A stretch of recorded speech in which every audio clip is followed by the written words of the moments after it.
For The Big Chill, one of the producers was Johnny Carson, and I was dating Johnny at the time. And so we went to a rough screening of it.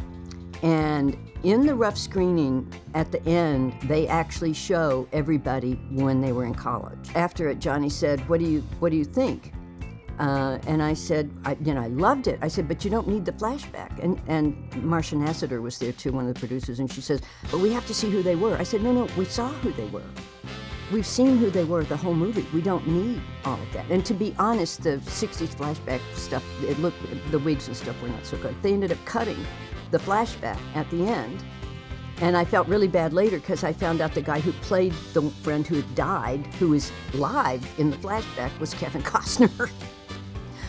The Big Chill, you had so many wonderful actors, again, working as a fabulous ensemble.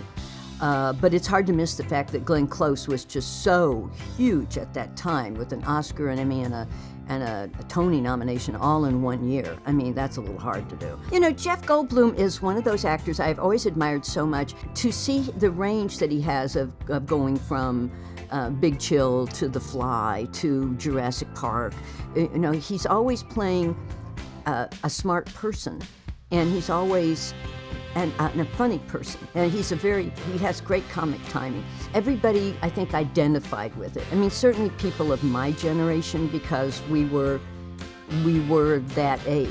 I was that age at that time, where you're coming back for a college friend that you have lost, and it was a very touching movie and fabulous soundtrack. Any soundtrack with the Stones is a favorite. You know, I'm the biggest Stones fan in the world. I love the Stones, so, you know, you can't always get what you want. Hello.